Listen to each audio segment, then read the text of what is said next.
I've been all up in DC, Southeast, all that. I never seen anything like that. All right, Ramon, what's going on?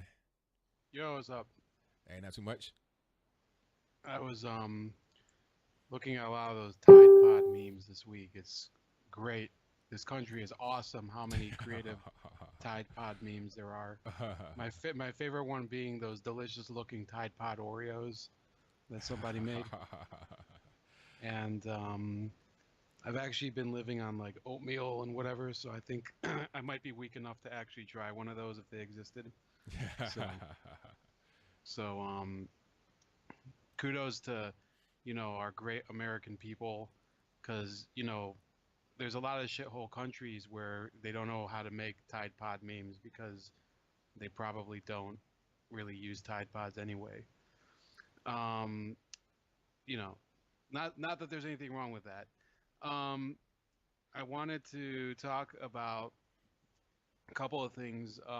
First of all, there was the Dow crossing 26,000 today, which is great news. There's like more companies are moving back. Chrysler just announced plants moving back from Mexico.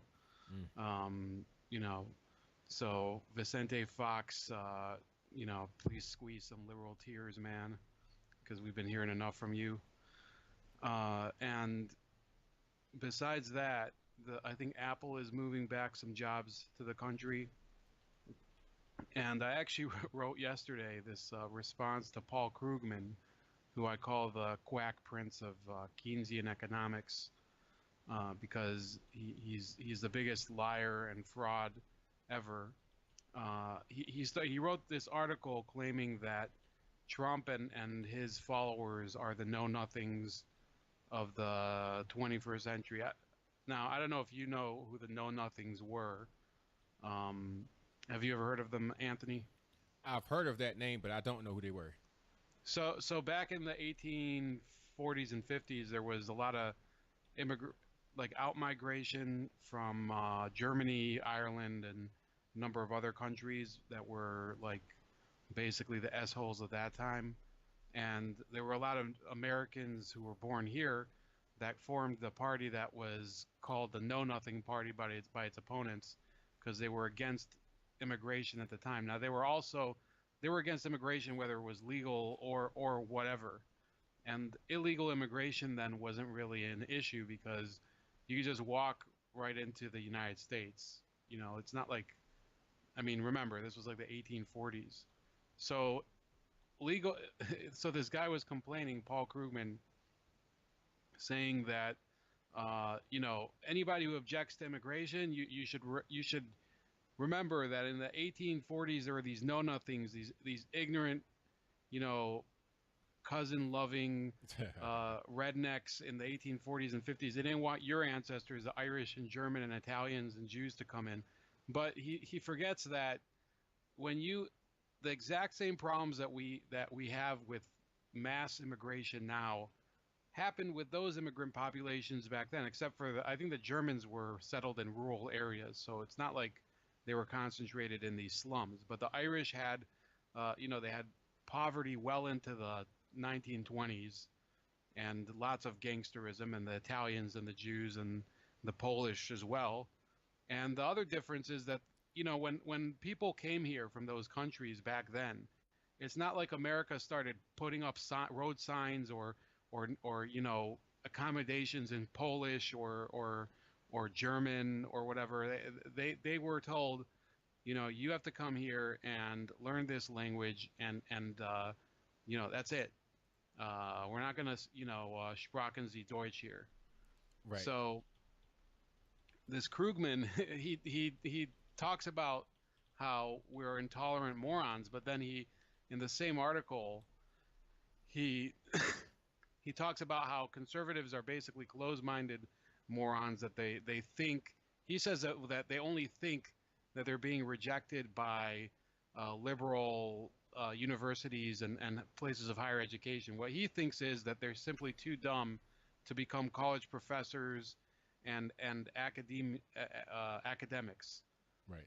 But if if he just turned on the news for like 2 minutes, he'd see that some of the people who are being chased out of these universities are not conservative at all. Like this Brett Weinstein dude from Seattle, Yeah, or very. from Evergreen. Yeah, I remember Yeah, that case. that guy's not conservative at all. And Jordan Peterson is not really conservative, and the Lindsay Shepherd lady. Um, but yeah, your video about Cory Booker, that was pretty funny. He's such a disappointment because he was supposed to be a great mayor for Newark, and then once he got into the Senate, uh, everybody figured out that he's all hot air.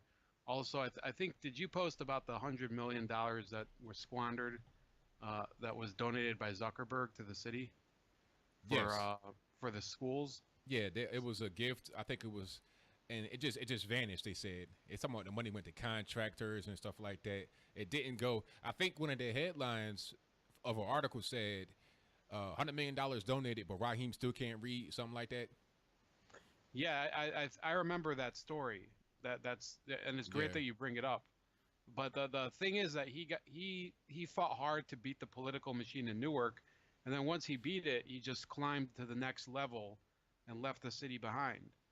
You know, right. and I mean, granted, it's Newark, so who would stay there? But um, you know, the problem with a lot of these Democratic politicians is that they're in it for their own career gratification. I just saw this clip with Steve Cohen from Memphis, this congressman who looks like a weirdo. And in one of the committee hearings, he found out that Congress and the FBI are investigating Hillary Clinton, and he goes on this tantrum. He says, "Hillary Clinton lost the election.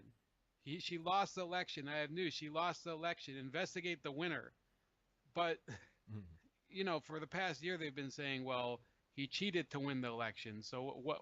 I mean, you investigate somebody based on evidence and probable cause. You don't investigate them based on whether they're successful or not. Right. Otherwise, the Democrats would be investigating all their Wall Street donors. That's right. Anyway, there's, I mean, one last thing. So I know I've been taking some time up, but that Jim Acosta moment yesterday, President Trump needs to do that more. Um, these people are annoying morons. What I think he should do, he should go and do a couple times a month. He should go out in front of the press and give them the Vince McMahon smackdown the way he used to do all the time during the election. But obviously he's a little busier. But what one can hope that'll happen again. His press conferences, I'll tell you what, the only reason I started actually thinking he could be president was when he did the press conference in Mexico. And after that, I think I've slowly been, I came around to the fact that, you know, this guy really knows how to run this show basically. Definitely. All right, man. Well, I guess have a great rest of your week, and you know, keep the show going. Thank you for the call, man. Definitely appreciate you. All right, go ahead and roll it. All right, now. Take care.